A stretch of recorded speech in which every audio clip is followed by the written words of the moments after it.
घुमा फिरा कर क्यों बात कर रहे हो? सीधे से क्यों नहीं कह रहे कि मैं पैसे की लोभी औरत हूँ, लालची हूँ? आप शादी का मुहूर्त निकलवा कर हमें खबर करवा दीजिएगा, हम भी अपने पंडित जी से दिखवा लेंगे। जी अच्छा। अच्छा तो आगे आइए। नमस्ते। जैसे जैसे उसकी शादी नजदीक आ रही है, घबराहट इस बात की हो रही है कि ये मुझे छोड़कर चली जाएगी। शादी तो तभी होगी जब तुम्हारे नाम की एफडी होगी।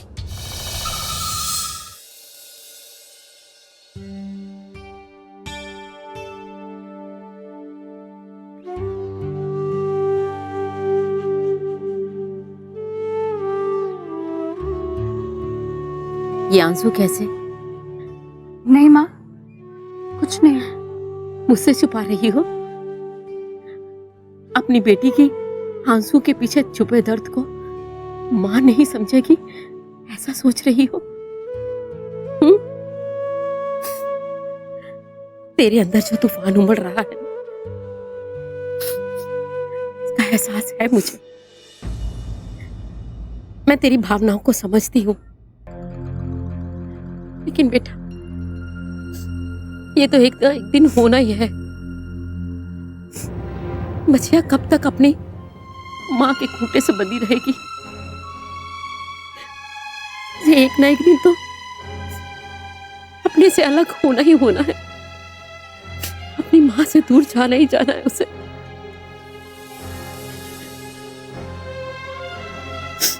जानती हूँ माँ, सब समझती भी हूँ, पर इस मन का क्या करूं?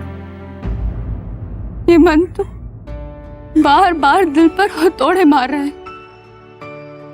मुझे ये घर छोड़कर जाना है, अपनी माँ से दूर, अपने भाई बहनों से दूर।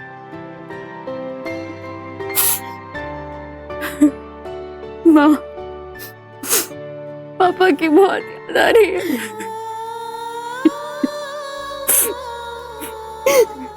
इस घर के कोने में पापा की यादें बसी हुई है। उनके साथ बिताए हर पल मेरी आंखों के सामने घूमते रहे। पता है माँ, यहाँ घर पे ना मुझे हर पल इस बात होता है कि वो मेरे साथ है, मेरे पास है। पर शादी के बाद मुझसे ये हक भी छिन जाएगा। छिन जाएगा माँ।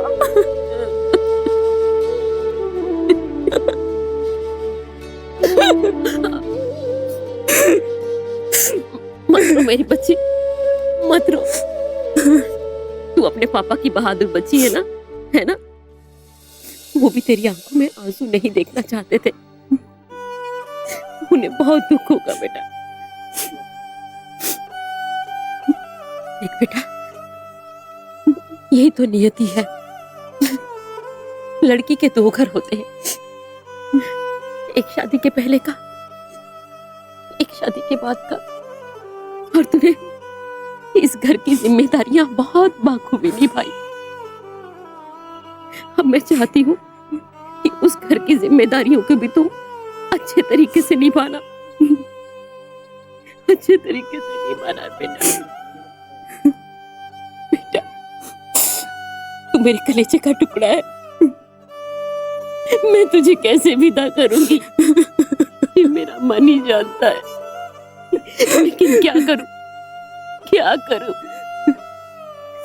अपनी बेटी के भविष्य के लिए अपने कलेजे पे पत्थर रखकर हर माँ की तरह मुझे तुझे विदा करना ही पड़ेगा। करना ही पड़ेगा मेरी बच्ची।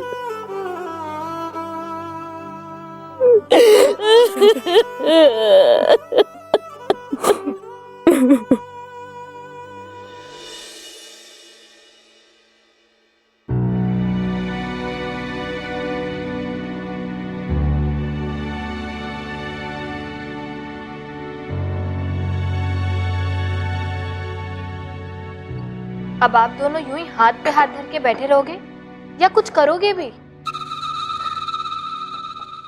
बेटा, घबराने वाली कोई बात नहीं है। होगा वही जो हमने प्लानिंग की है। मेरा दांव कभी फेल नहीं होता। लेकिन मम्मी, हमारी स्कीम का पहला चरण तो तभी पूरा होगा ना जब चाचा जी एफडी करेंगे। चाचा जी का फोन है। हेलो। हाँ, प्रणाम चाचा जी। जी बिल्कुल बिल्कुल। मैं ऑफिस में हूँ चाचा जी। जी चाचा जी। जी हम पहुंच जाएंगे। जी चाचा जी, जी जी जी जी, प्रणाम। अरे मम्मी, मिठाई खिलाओ। कल हमें चाचा जी ने बैंक बुलाया है, अरे सुमन के नाम से एफडी कराने को।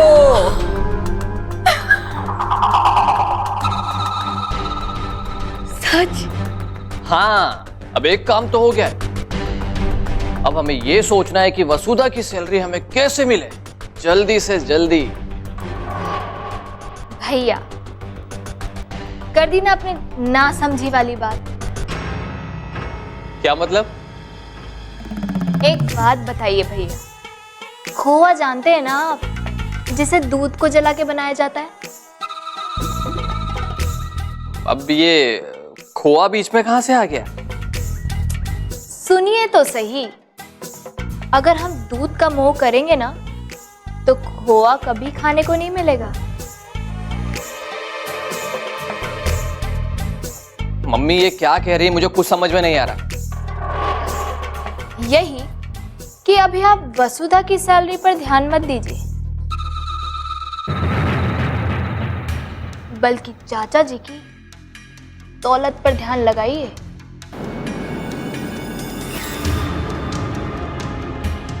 बेटा, ये जो वसुधा है ना, ये तेरे चाचा की दौलत पाने की सीढ़ी है।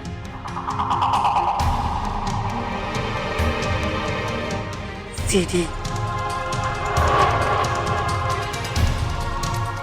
वो तो ठीक है मम्मी, पर हम वसुधा की सैलरी यूं ही चले जाने थे। हाँ भैया, हमें कोई भी काम जल्दबाजी में नहीं करना है।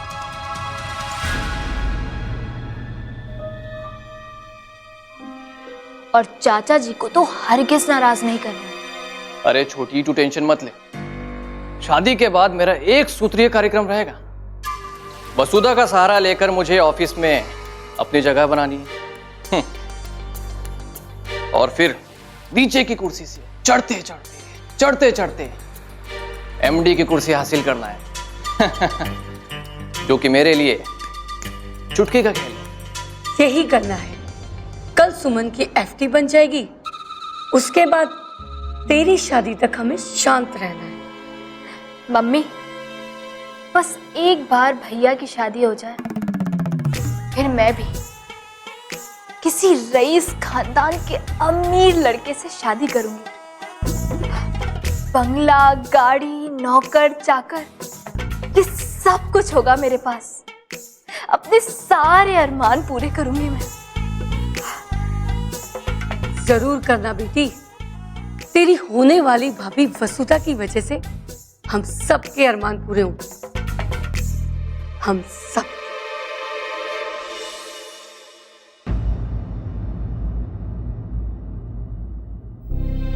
आपके जाने के बहुत दिन के बाद इस घर में खुशियां आई है।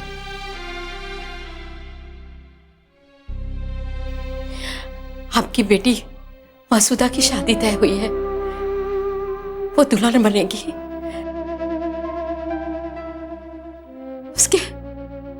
उसके हाथों पे मेहंदी लगेगी। आप भी तो ये चाहते थे ना कि आपकी बेटी दुल्हन बने, उसका रिश्ता हो। काश आप भी होते।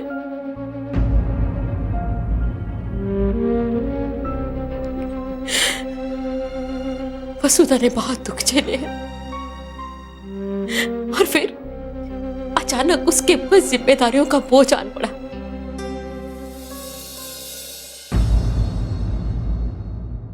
और उसने अपने बहादुर बाप की बहादुर बेटी बनकर जिम्मेदारियां निभाई भी। अब उसकी जिंदगी में खुशी आई है, उसको अच्छा लड़का मिल गया है, उसका रिश्ता तय हो गया है। आप तो देख रहे हैं ना।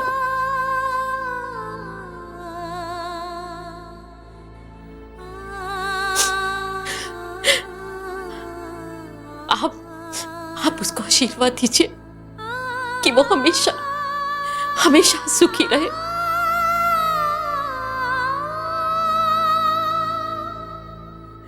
दुख का काला साया उस तक ना पड़े, हमेशा खुश रहे, हमेशा खुश रहे, हमेशा खुश रहे, हमेशा खुश रहे।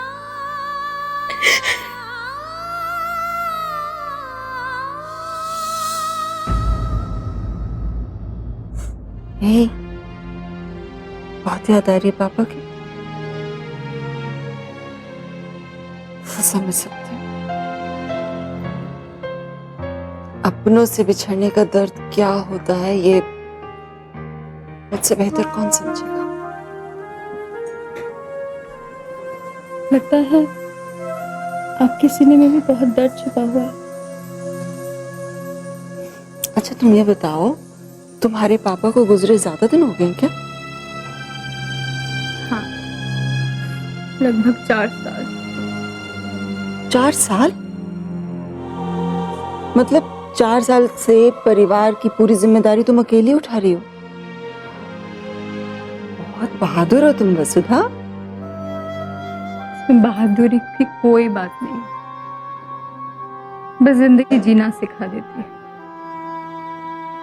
कुछ लोग हार मान जाते हैं और कुछ लोग हिम्मत बांधकर आगे बढ़ते। शायद तुम ठीक कह रही हो। वसुधा, तुम्हें बड़ी दीदी बुला रही है। माला, तुम बैठो, मैं तुरंत आती हूँ।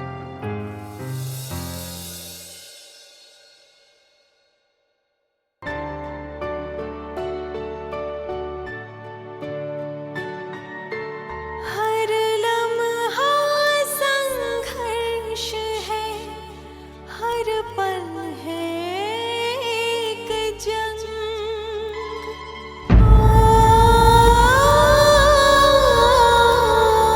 मुझे डिवोर्स चाहिए, मुझे डिवोर्स चाहिए,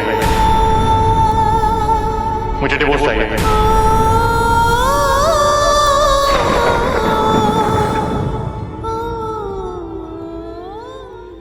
वो कल एक कॉलोनी में जाकर जल बचाओ अभियान की कैंपेनिंग करनी है, इसलिए बुलाई थी यशोदा जी। अच्छा वसुधा, तुम्हारे मायके वालों को बिल्कुल आभास नहीं हुआ कि तुम्हारे ससुराल वाले ऐसे हैं? नहीं माला, हम तो उन्हें बहुत अच्छा मान रहे थे। मेरे पति तो मेरे घर वालों की नजर में राम बने हुए थे। हम में से किसी को यह आभास ही नहीं हुआ कि मैं गलत लोगों के चंगुल में फंसने जा रही हूँ। कितनी तकलीफ होती है ना जब हम किसी पे भरोसा करते हैं और वो भरोसा टूट जाता है।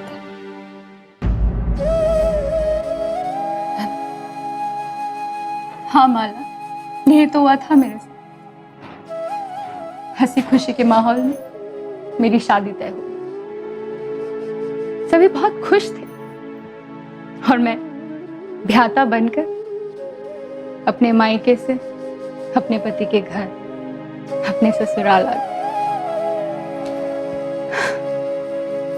शादी की पहली रात बहुत खुश थी मैं।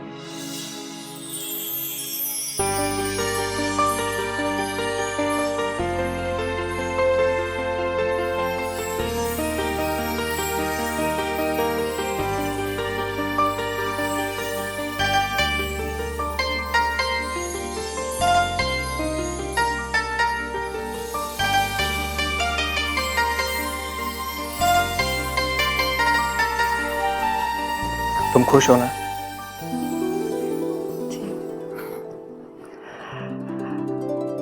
तुम्हें पता है वसुधा, मैंने तुम्हें ऑफिस में कितनी बार देखा, पर कभी सोचा नहीं था कि तुम मेरी जीवन साथी बनो। किस बात की मिठाई? लगता है दीदी का कंप्यूटर डिप्लोमा कंप्लीट हो गया। माँ, पहले आप मुंह खोलो, फिर मैं खोलूंगी अपनी खुशियों का पिटारा।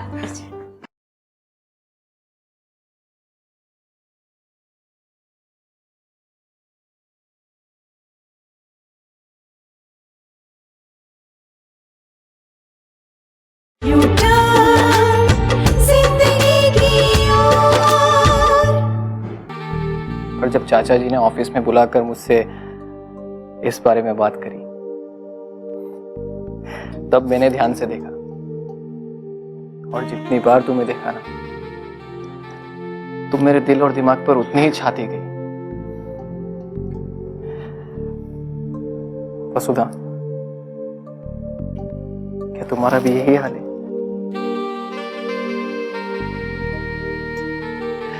अरे तुम शर्मा क्यों रही हो? देखो, हम पति पति बाद में, पहले एक अच्छे दोस्त हैं। अरे कुछ तो बोलो। मैं क्या बोलूं? हाँ ही समझ लीजिए।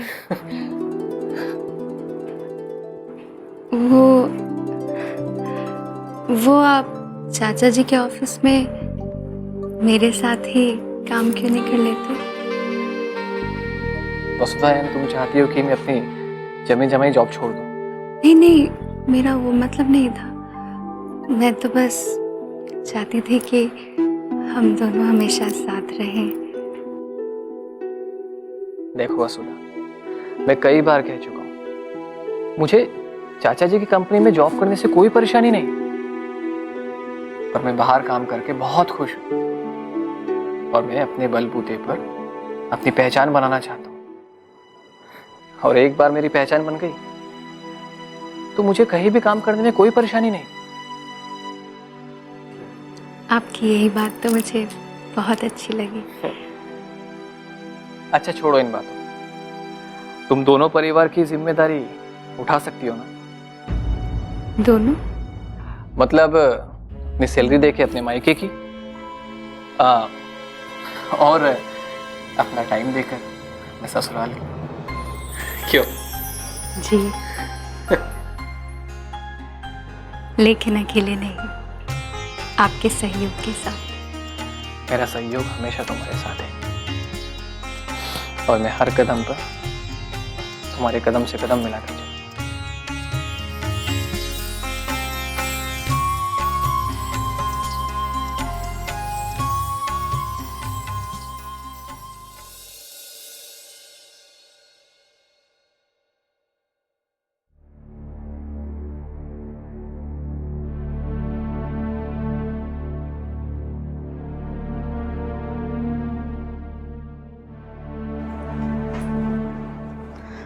क्या हुआ माँ, उदास हो? नहीं तो। दीदी की याद आ रही है ना? मुझे भी बहुत याद आ रही है। मैं फोन लगाऊं दीदी को? नहीं नहीं, पहले उसे ससुराल के हिसाब में घुलने मिलने दो। वो नहीं है वहां पे, हम बार बार फोन करेंगे तो उसे और ज्यादा याद आएगी हमारी। ठीक है माँ। तुम चाय पियोगी? बना ले। अरे क्या बात है दीदी, तुम आ गई। मैं माँ के लिए चाय बना रही थी, तुम पियोगी? अरे तुम माँ का मुंह मीठा चाय से करवाएगी, मैं तो स्वीट लेकर आई हूँ। चल। क्या बात है? किस बात की मिठाई? लगता है दीदी का कंप्यूटर डिप्लोमा कंप्लीट हो गया। माँ, पहले आप मुंह खोलो, फिर मैं खोलूंगी अपनी खुशियों का पिटारा। और तू भी खोल। मुंह तो ऐसा खोला जैसे सारा डिब्बा खा जाएगी। अब बता क्या बात है? माँ, मेरी नौकरी लग गई। सच? ये तो बहुत खुशी की बात है। बधाई हो। फिर तो मेरा गिफ्ट जल्दी मिलना चाहिए ना? हाँ हाँ जरूर मिलेगा, लेकिन मेरी पहली सैलरी आने के बाद। तूने मेरा मन का बोझ हल्का कर दिया। अब तो ना वसुधा से सैलरी भी नहीं लेनी पड़ेगी। जब वो सुनेगी तो कितनी राहत मिलेगी उसे। नहीं माँ, हमें दीदी की सैलरी लेनी ही पड़ेगी।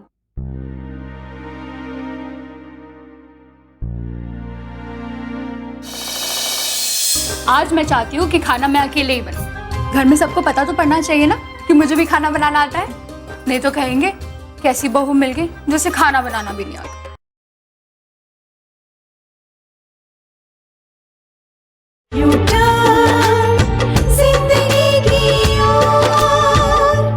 क्यों? जब तेरी नौकरी लग गई फिर क्यों? माँ, मेरी सैलरी इतनी ज्यादा भी नहीं है कि पूरे घर का खर्च उठा सकूं। असिस्टेंट अकाउंटेंट की नौकरी लगी है और सैलरी सिर्फ 15,000 रुपए है, जबकि आकाश की पढ़ाई, इसकी पढ़ाई, मेरी कोचिंग की फीस और इस घर का खर्च बहुत ज्यादा है। ओ, मैं तो सोच रही थी कि माँ, आप निराश मत हो, मैं बहुत मेहनत करूंगी और जैसे ही मेरी तरक्की होगी ना, आप दीदी को मना कर देना। माँ, अच्छू दीदी सही कह रही है, अभी तो हमें दीदी से पैसे लेने ही होंगे ना। पर तुम चिंता मत करो, मैं भी जल्दी कमाने लगूंगी।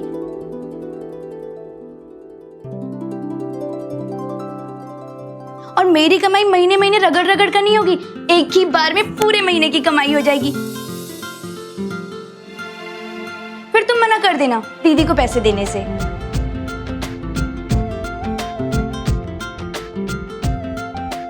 ऐसे क्यों घूर रही हो दीदी? तुम महीने भर की कमाई एक ही बार में कमा लेगी, कैसे? जरा मैं भी तो जानूं, ऐसा कौन सा काम करेगी तुम? जब करूंगी ना तब जान लेना, ठीक है? अच्छा, काम ऐसा है कि तू बता भी नहीं सकती? अभी तो बस मैंने सोचा है कि मैं कोई ऐसा काम करूंगी, काम थोड़ी मिल गया मुझे। पर कुछ तो सोचा होगा ना, जो सोचा है वही बता दे, हो सकता है मैं तेरी मदद कर दूं। आप ना हमेशा मेरे पीछे पड़ जाती हो। माँ, मैं चाय बना कर आती हूँ। देखो माँ, देखो जरा। रहने दे रहने दे, जब कुछ काम करेगी ना तो अपने आप बता देगी। तू एक काम कर, जाके फ्रेश हो जा, चाय हम इकट्ठे पियेंगे। माँ, आपने उसे सर पर चढ़ा कर रखे हो।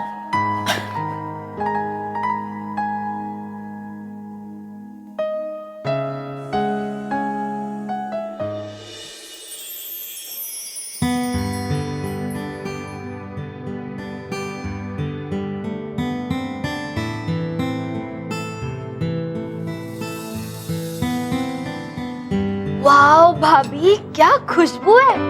आप फिर आ गई, मैंने कहा ना मैं बना लूंगी खाना। भाभी, मैंने आपसे कहा ना, मुझे आप कहकर मत बुलाइए, तुम कहकर बुलाइए। उम्र में बहुत छोटी हूँ आपसे। आप कहते हो ना तो ऐसा लगता है दादी अम्मा बन गई हो। उम्र में छोटी हो पर पद में तो बड़ी हो ना। छोड़िए ना ये पद का चक्कर, आप मुझे तुम कहकर बुलाइए, वरना मैं आपसे बात नहीं करती। ओके बाबा, आप नहीं तुम, ठीक है? अब तुम जाओ यहाँ से, मुझे अपना काम करना। मैं हेल्प करती हूँ ना। आज आपका किचन में पहला दिन, कौन सी चीज कहाँ रखी है ये आप ढूंढती ही रह जाएंगी, मैं झट से बता दूंगी। रहने दो, तुम पहले 2 बार आके मुझे सब कुछ बता चुकी हो, कौन सी चीज कहाँ है मुझे सब पता है। और देखो, खाना भी तैयार है।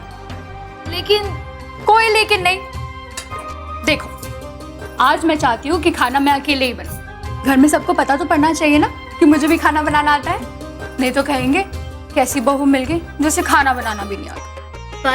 पर कुछ नहीं, अब तुम जाओ यहाँ से।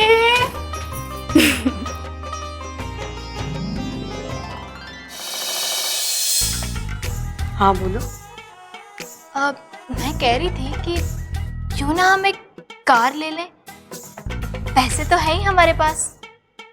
वो क्या है ना कि ऐसे रोज रोज गर्मी में ऑटो लेके शॉपिंग करने जाना मुझे अच्छा नहीं लगता। और तुम भी तो कहीं जाती हो, तुम्हें भी तो कितनी तकलीफ होती है ना। पागल हो गई है क्या तू? अभी से ही एफडी भुनाने लग गए तो तेरे चाचा को शक हो जाएगा।